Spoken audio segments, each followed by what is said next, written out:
Prospero, we don't use the mic. Okay. When she speaks to us, there's an aesthetic behind it. So when she speaks to us or when she sings, we add the echo. That's when she's invisible. Oh. See, but when he sees her, when they are in conversation, it was more important that it be intimate and real to me and to Joe Payne. And there's a sound operator that controls all of that. And then the girls, the Ariolettes, I call them. See, I got names for everything. And they keep saying, "Oh, what do we do in 2-2?" I said, which scene is that? Because I've got these cliched names for every scene that help me understand the theme. And that's the way I like to refer to it to the actors. So that, because if you say 2-2, 2-2 is numerical in value, and it's not. But if we say the proposal, it's gee, those kids did great last night. You guys liked that scene a lot. I'm so glad. We sort of changed that. It was funnier before, and then I decided to strip all that away halfway through rehearsal, and we got very serious with it. And that works better. But I didn't know that until I don't know anything until you show up. You know that, right? We don't know what we have. I'm serious when I say this. That you are as important to me as an actor on stage, and your response to things informs how the play. By July, this will be an entirely different play, and each audience who comes will inform the play and the actors more, so that ultimately, if I came back in August, I'd be like, "Who directed this?" Oh, you guys. Just really quickly, I wanted to comment on some of the costume things. And I don't know how much was your decision and how much was costumers, but I really liked the fact that Miranda and Prospero were clothed simply. I thought, wow, that's more realistic. I liked that. I also thought, boy, I bet they're so glad they get to wear comfy costumes. Um, would be great. I really, really liked that. That kind of spoke to me, and I loved the contact lenses in Ariel in Caliban.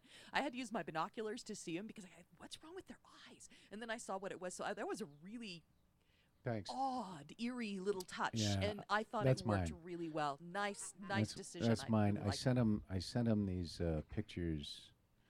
Actually, Ariel's makeup and design came from a picture of science fiction, a sci-fi convention, and I saw this woman, and she was painted blue like that, and she had oversized blue contacts in, and but she was beautiful and bald, and she was standing next to a guy who had reptile eyes, and I said to David, and he sent it to me only because he was looking at the blue paint, and I said these contacts. And there was another production done someplace in which Caliban had contacts in as well, and I said I think these two creatures have to have, but we're cutting. Did you see the big eyelashes that Ariel had? Those are going to be gone because you're looking at those and you're not looking at her eyes. And those eyes are really, really spooky. And you couldn't see the eyes. Where were you sitting? Huh? Oh, I'm sorry. Was I talking too much? Okay. But you might not have seen them largely because these were glinting. So if we take those away, and they're a little Tropicana for me, I think if we take those away, you'll see those those pearls that are there are actually what's keeping the hat on. I know that's why they're gone. Yeah. See, we don't, and we talked about that during dress rehearsals. So see, we learn all the time. Also, the cape is going away I'm because nervous about Superman's on, and we got to get rid of it soon. I'm nervous about posing this question because it's a subject which we do not talk about or like to talk about seriously talk about in polite society. I'm interested in the Virgin Knot speeches by Ferdinand and Prospero. Two questions. How do the actors and the director and so on react to having to do that? And second, What do you think was in Shakespeare's mind that he seemed to hit that so bluntly and so hard? Well, it's a period thing, and it was important to royalty. Uh, you know, the Virgin Queen Elizabeth was anything but. But she had a great PR person.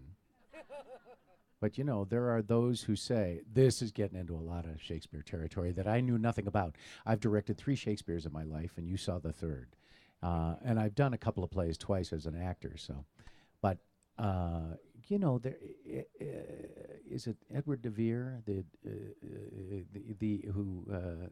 Oxfordians, for instance, think that this is too. I don't know enough to even talk about it, but the whole notion of being pure for marriage within royalty was key.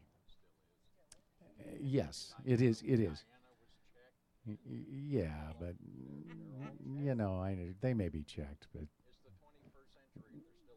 yeah, yeah. Well, maybe with one eye closed, but I so that's what it's important plot-wise, so that those two can. It's a key. It's a key plot point. We never discussed it. It's just. Well, yes. Oh, of course. I see what you're saying. Yes. Calm down. Calm down. He literally says, like in. Do you remember the movie Young Frankenstein? When she says, "No tongues." Well, that's Prospero says that, but he's referring to "shut up" because I'm gonna show you the big show. I think to your question, if I understood it, where you were saying, did the actors, was that a challenge for them? Actors, they are given a script and then they find their characters. So it isn't them so much, even though it is them.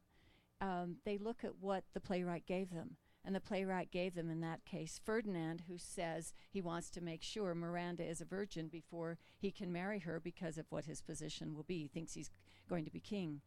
And then we have the situation with Caliban, who supposedly has attempted rape of Miranda. Yes. For an entirely different reason. So who knows what Shakespeare was saying there. Yeah. Well, in order for her to become queen, she would have had to have been a virgin, and he wanted them both to wait. But that also you're absolutely right. That also creates tension. It's one of the plot, you know.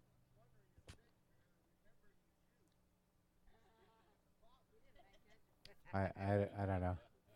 We Well- don't know a whole lot about.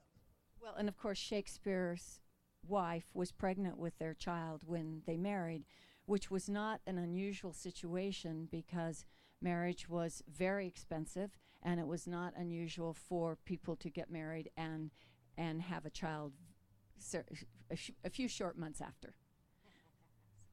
Love is Labor. I had never seen a production of Love's Labor. I was shocked by that. That just shocked me. Am I an old fart? I guess I am. I was shocked. I thought, wow, Shakespeare. All right, go. All right, one final comment, then we need to break for the morning. Go ahead, it's you get the final say of the morning. Well, mine isn't very important, but I just wondered how long it took for Ariel and Caliban both to get ready. You know what? It's done with. I haven't seen it yet because I can't get downstairs. I'm usually doing something else. But I've asked that we put it on the website. They spray that on. They're spray devices, and it goes on like that. But I haven't seen it done. But I think we ought to. Don't you think we ought to stream that or put a little video clip? That'd be interesting, wouldn't it? Huh? Well, because we can see it. It makes the. Oh, how? So there's a magic shop in Chicago called Ashes. I'm from Chicago. Ash's Magic Shop, and the guy has more stuff than you can ever imagine. What's that guy's name? Blackwell. Anyway, he bought his warehouse, and I went in and I said, "Do you have something that I have seen these in other productions of other shows? These light up things." And he said, "Yeah, I've got them." And so we got those. And we ordered the blue ones. There's red ones. There's blue ones. It looks just like your thumb. It fits over your thumb, and there's a little watch battery in it. And see, I gave that away. But you could go in and buy one. I thought they should sell them in the gift shop. Then, because by the second act, all those kids who were buying Harlequin hats would be doing this. The whole house would be filled with. But then the announcement would have to be, the pre-show announcement would have to be turn off Your thumb. turn off your thumbs. Stick your yes. thumb where the sun don't shine. Did you have a comment? I'm gonna ask something really maybe kind of dumb, but it's been thrust upon me. How often does it happen that you set the actual lyrics in the play to music? I know music can be added, but Well, I think Shakespeare has a lot of music in his plays. The Muscovites, that just kills me. That is big comedy, mister. But he has a lot of music in his plays, and I don't often like the tunes in Shakespeare's plays, especially if they're historically accurate. I love what Joe did, and I love the Muscovite stuff that sound designer did. I find it accessible, and it accents the points that we're trying to make. We did a lot of trimming. okay, I told you it was a dumb question. No, that's not a dumb. I don't think that's a dumb question at all. Use something that is not in Shakespeare for the lyrics, because they did. Oh, sure. Their Shakespeare plays are not copyrighted. So BJ could do whatever he wants. You'd probably cut up in arms if you didn't have any of the Shakespeare's actual language. We cut. But yes. All right. We have gone a little bit over, but it's been a terrific morning. BJ Thank you, Jones, guys. thank you so much. I love this. You're great. Are you seeing Anything Goes this afternoon? And I'll King see ya. John tonight.